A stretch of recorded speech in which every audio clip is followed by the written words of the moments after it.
وحدہ لا شریک کے لیے، جس کی قدرتیں ہماگیر ہیں، جس کی حکمتیں بے مثال ہیں، جو اپنی شان ربوبیت کے اظہار میں بڑا ہی فیاض اور کریم ہے۔ تمام تر درود و سلام اس ذات والا صفات کے لیے ہیں جو انتخاب پروردگار ہیں۔ آج 1443 ہجری سال کے دوسرے مہینے، جسے صفر المظفر کہا جاتا ہے، آج اس کی 2 تاریخ ہے، اور اسی ماہ مبارک کی 5، 6 اور 7 تواریخ میں، صفر المظفر کی 5، 6، 7 تاریخوں میں غوث زمان حضرت خواجہ شاہ سلیمان توسوی اور آپ کے پوتے حضرت خواجہ شاہ نظام الدین توسوی غریب نواز رحمۃ اللہ علیہ کے عرس مبارک توسہ شریف میں منائے جائیں گے، اور ہماری روحانی نسبت جو کہ پیر پٹھان کے خانوادے سے ہے، جدی کشتی ہمارا سلسلہ بیعت حضرت خواجہ شاہ سلیمان توسوی غریب نواز کے مقدس خاندان سے چلا آ رہا ہے، اور دعا ہے پروردگار عالم اس رشتہ محبت میں ہمیں ثابت قدمی عطا فرمائے۔ حضرت خواجہ شاہ سلیمان، جنہیں غوث زمان بھی کہا جاتا ہے، پیر پٹھان کے نام سے بھی مشہور ہیں۔ آپ حضرت خواجہ قبلہ عالم خواجہ نور محمد مہاروی رحمۃ اللہ علیہ کے جو بڑے بڑے 4 خلفاء ہیں، ان میں سے آپ کا 4تھا نمبر ہے، اور آپ کی ولادت باسعادت 1770 عیسوی میں آپ کی ولادت ہے، اور 1850 عیسوی میں آپ کا وصال مبارک ہے۔ آپ کی جائے پیدائش توسہ شریف سے یوں مشرق کی جانب ایک پہاڑ کے اندر، پہاڑ جسے کوہ درب کہا جاتا ہے، اس پہاڑ کے اندر ایک جگہ ہے جسے گڑگوجی کے نام سے یاد کیا جاتا ہے۔ وہاں آپ پٹھان جعفر قبیلے میں حضرت زکریا بن عبد الوہاب کے آنگن میں آپ نے آنکھ کھولی، اور آپ کی والدہ صاحبہ کا نام بی بی زلیخا ہے۔ ابتدائی طور پر آپ نے وہاں اپنے آبائی شہر گڑگوجی شریف میں تعلیم کا سلسلہ شروع کیا، اور بعد میں ایک غیبی اشارے کے نتیجے میں آپ پہلے توسہ شریف آئے، پھر یہاں سے اپنے اسباق کی تکمیل کرنے کے بعد اس وقت کوٹ مٹھن شریف میں حضرت قاضی محمد شریف صاحب رحمۃ اللہ علیہ کا مدرسہ بہت ہی مشہور تھا۔ آپ کے صاحبزادے حضرت قاضی محمد عاقل صاحب، جو قبلہ عالم خواجہ نور محمد مہاروی رحمۃ اللہ علیہ کے بڑے خلفاء میں سے تیسرے نمبر پر ہیں، ان کے آگے صاحبزادے تھے حضرت قاضی احمد علی صاحب۔ وہ کوٹ مٹھن شریف میں بہت بڑا مدرسہ پڑھایا کرتے تھے۔ تو حضرت خواجہ شاہ سلیمان توسوی رحمۃ اللہ علیہ علم کی جستجو میں توسہ شریف سے آپ سفر طے کرتے کرتے کوٹ مٹھن شریف پہنچے، یہاں آ کر آپ نے درس میں داخلہ لے لیا اور سال کے اکثر اوقات میں خواجہ نور محمد مہاروی قبلہ عالم آپ مہار شریف سے ادھر کوٹ مٹھن شریف کا، بہاولپور کا، ان علاقوں کا دورہ فرمایا کرتے تھے۔ خلفاء آپ سے پوچھا بھی کرتے تھے کہ اس طرف اتنے زیادہ سفر کی حضور کیا وجہ ہو سکتی ہے؟ تو آپ جواب میں ارشاد فرماتے تھے کہ جب میں دہلی سے اپنے پیر و مرشد حضرت مولانا فخر الدین عرف فخر جہان دہلوی رحمۃ اللہ علیہ سے خلافت اور اجازت لے کر اپنے وطن کی طرف روانہ ہونے لگا تو محب النبی حضرت مولانا فخر الدین دہلوی نے مجھے یہ ارشاد فرمایا کہ میاں نور محمد ادھر مغرب والے علاقے سے ایک شہباز آئے گا، اس شہباز کو آپ نے پکڑنا ہے، اور میں اس شہباز کی جستجو میں آتا ہوں کہ وہ جب میرے سامنے آئے گا، میرے جام میں پھنسے گا، تو جو دولت ولایت کی میں نے اپنے مرشد سے حاصل کی ہے وہ اس تک پہنچا دوں۔ تو جس دن وہ شہباز میرے ہاتھ لگ گیا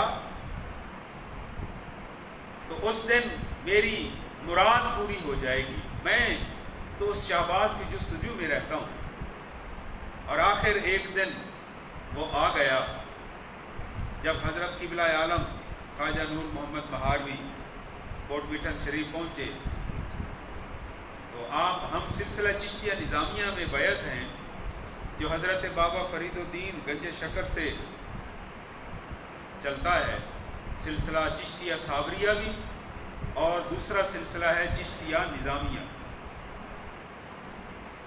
چشتیہ صابریہ سلسلہ بابا صاحب کے جو بھانجے ہیں حضرت علاء الدین صابر کلیر شریف والے، ان کے جو ان کے آگے خلفاء ہیں وہ سلسلہ چشتیہ صابریہ کہلاتے ہیں، اور جو حضرت خواجہ نظام الدین اولیاء جو بابا صاحب کے آخری خلیفہ ہیں، ان سے جو سلسلہ چلتا ہے اس کا نام ہے سلسلہ چشتیہ نظامیہ، اور سلسلہ زنجیر کو کہتے ہیں۔ اور زنجیر کب پوری ہوتی ہے؟ زنجیر بھلا کس کو کہتے ہیں؟ جس کی ہر کڑی دوسری کڑی سے ملی ہوئی ہو، اس کو زنجیر کہا جاتا ہے۔ تو یہ جو روحانیت کا سلسلہ ہے اس کو بھی ایک زنجیر سمجھ لیں۔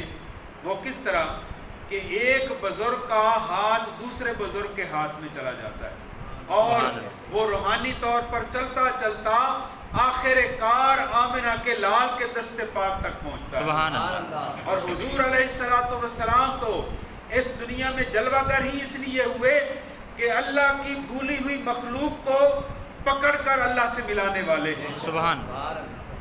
خواجہ قبلہ عالم خواجہ نور محمد مہاروی رحمۃ اللہ علیہ نے ایک دن فرمایا کہ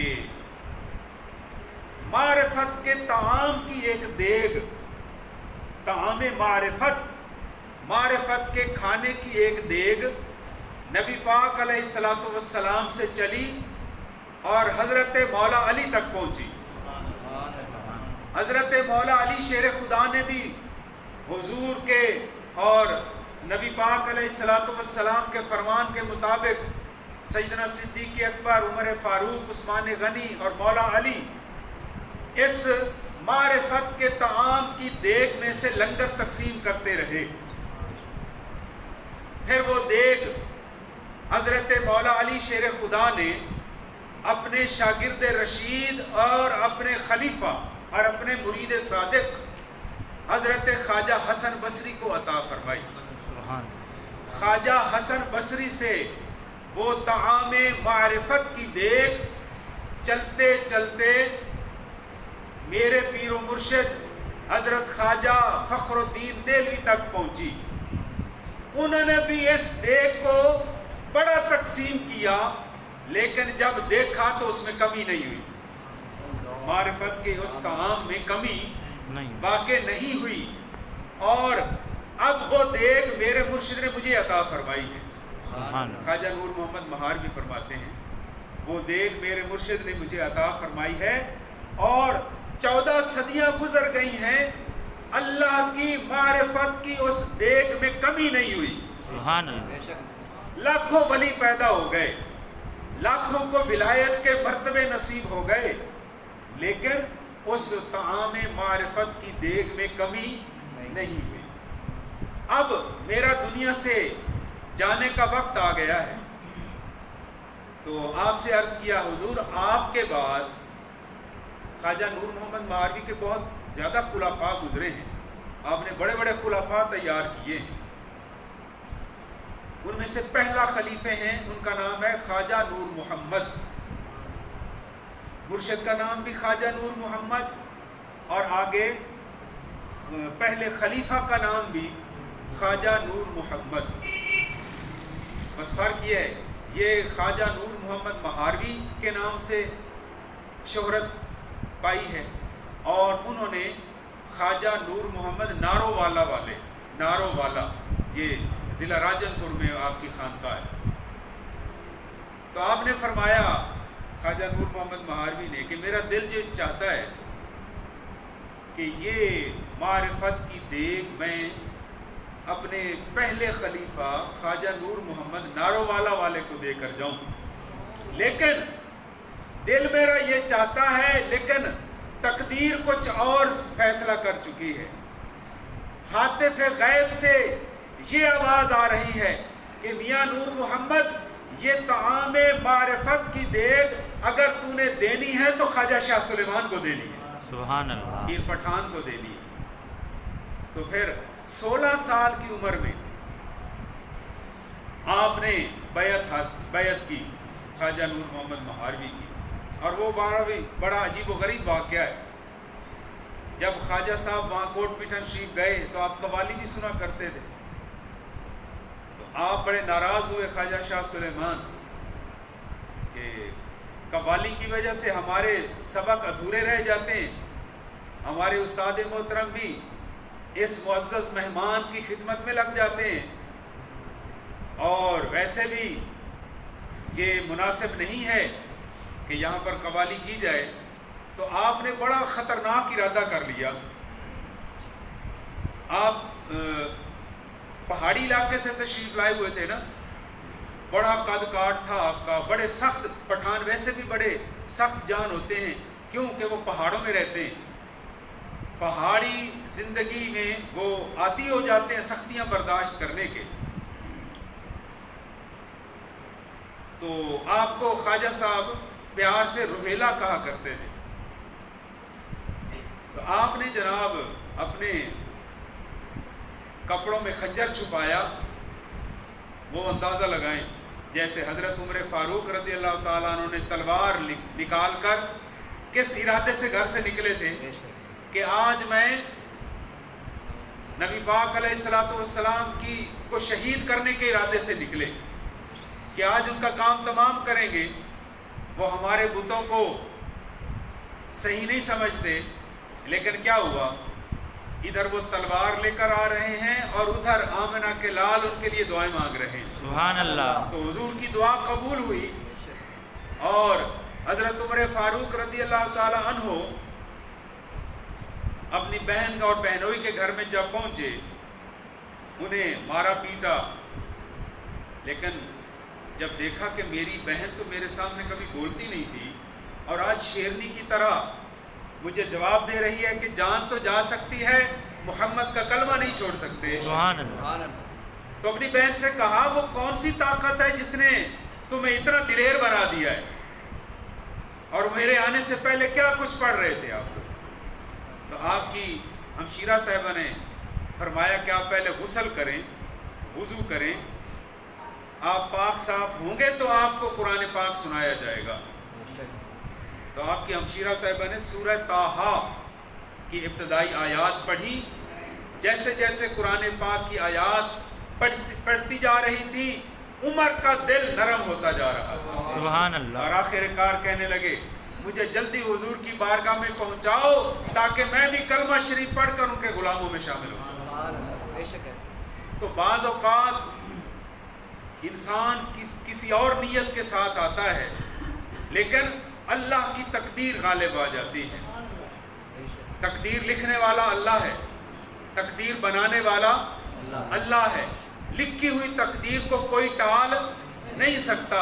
لیکن قرآن پاک ہماری رہنمائی فرما رہا ہے کہ اگر بندہ اللہ کی بارگاہ میں خود دعا کرے یا کسی نیک بندے سے دعا کروائے، اس کی دعا سے اللہ پاک تقدیر کو بدل بھی دیتا ہے، کیونکہ لکھنے والا بھی خود ہے اور بدلنے والا بھی اللہ خود ہے۔ بعض اوقات ہم تقدیر کے فیصلے نہیں سمجھ سکتے، تو ہمیں ہر حال میں دعا مانگتے رہنا چاہیے، اچھی دعا مانگیں، کسی کو بد دعا نہ دیں اور کسی سے بد دعا نہ لیں۔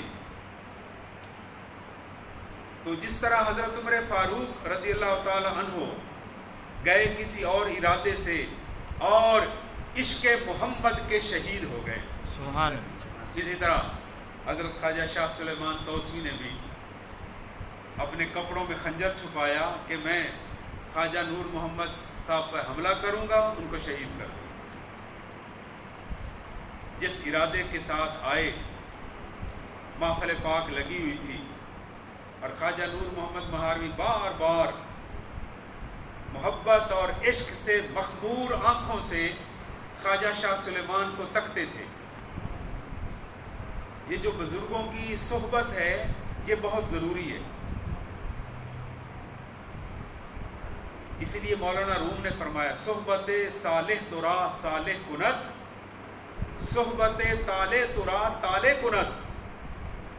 اگر کسی نیک بندے کی مجلس میں بیٹھو گے، ایک دن، 2 دن، 3 دن کے بعد، مہینے کے بعد، سال کے بعد انشاءاللہ تم بھی نیک بن جاؤ گے، سبحان، اس کا رنگ تم پر بھی غالب آ جائے گا۔ اور اگر کسی برے کے ساتھ بیٹھو گے، برے کی دوستی میں بیٹھو گے، ایک دن بری بات سیکھو گے، پھر دوسرے دن 2 بری باتوں سیکھ لو گے، اس طرح اس کی برائی آپ پر غالب آتی جائے گی۔ لہٰذا جب بھی بیٹھو کسی نیک کی مجلس میں بیٹھو، اور یہ جو نیک کی مجلس میں بیٹھنے سے بہت سارے منزلیں طے ہو جاتی ہیں۔ بندہ نوافل پڑھتا ہے نا، فرض نماز تو فرض ہے، لیکن ہم بھی بڑے لالچی ہو گئے ہیں، ہم فرض نماز بھی لالچ میں آ کر پڑھتے ہیں۔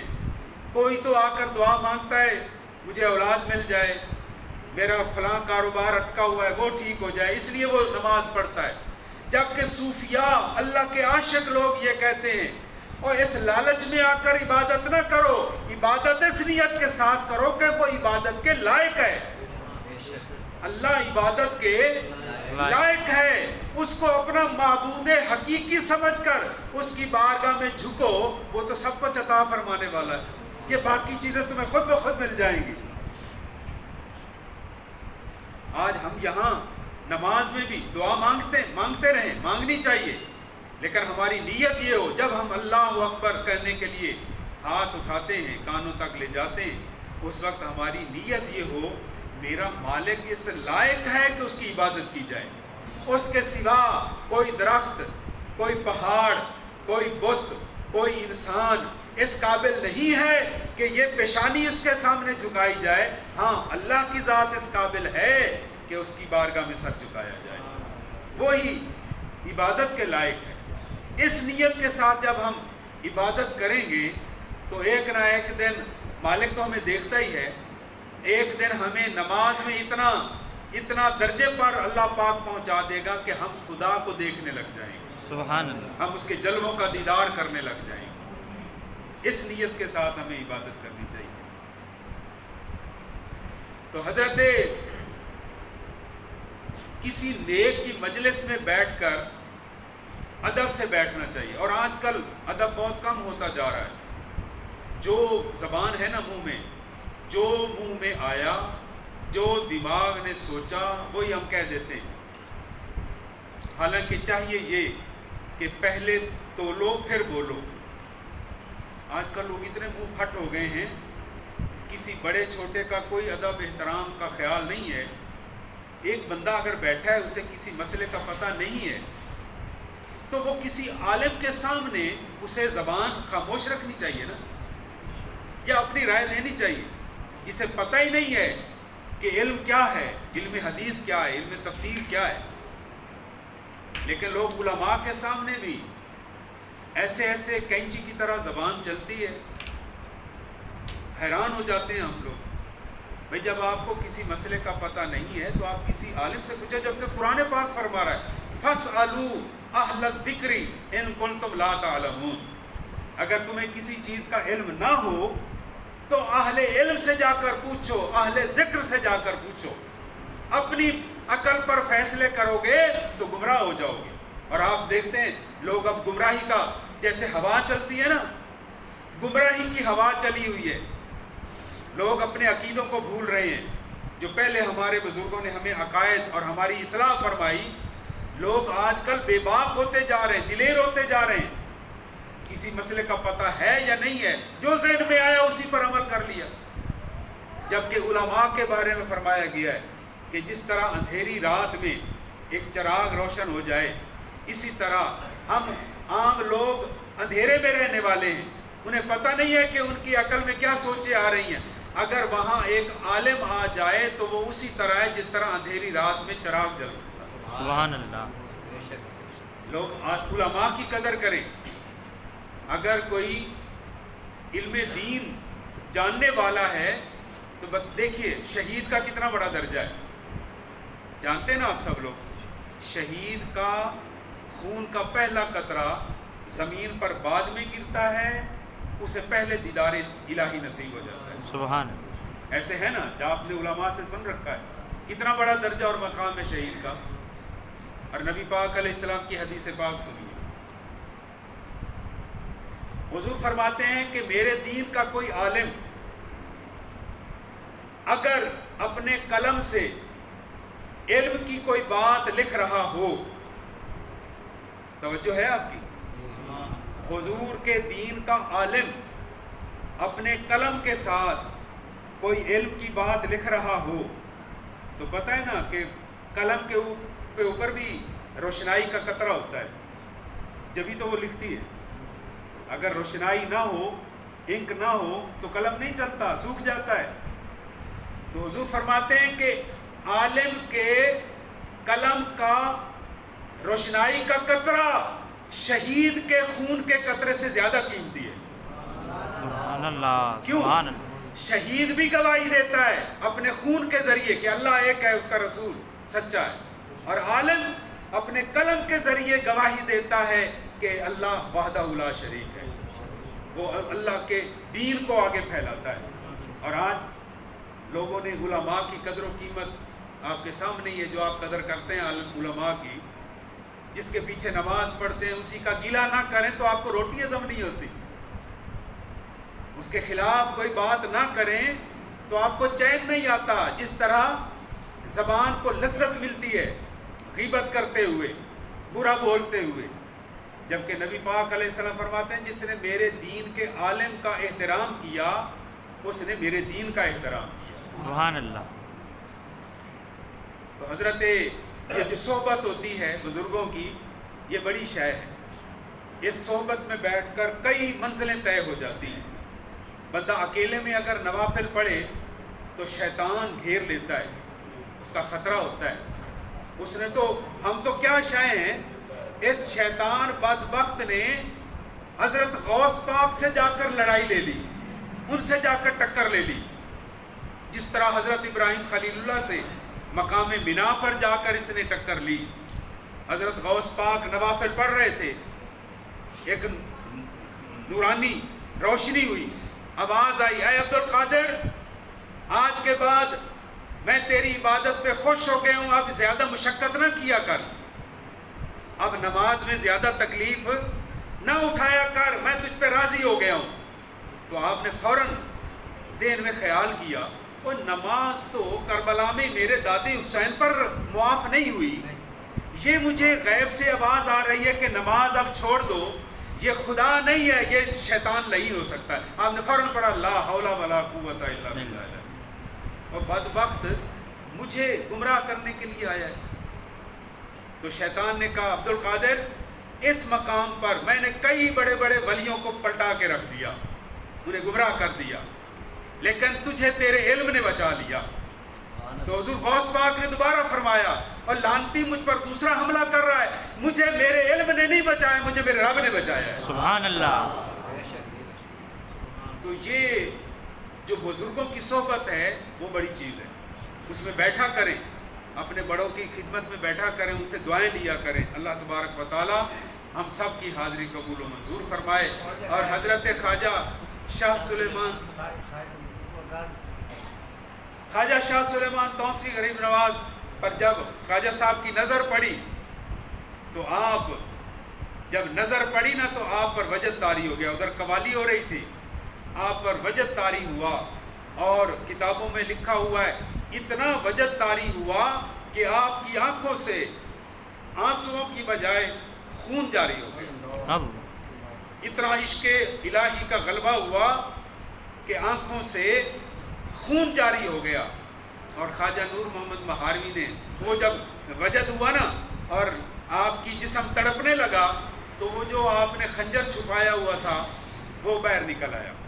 تو خواجہ نور محمد مہاروی نے فرمایا میاں شاہ سلیمان تو ہمیں شہید کرنے آیا تھا، تو خود شہید ہو گیا ہے، تو عشق الہی کا اور عشق مصطفیٰ کا شہید ہو گیا ہے۔ آؤ میرے سینے سے لگ جاؤ، جو امانت میرے مرشد نے مجھے دی تھی وہ تجھے مل جائے۔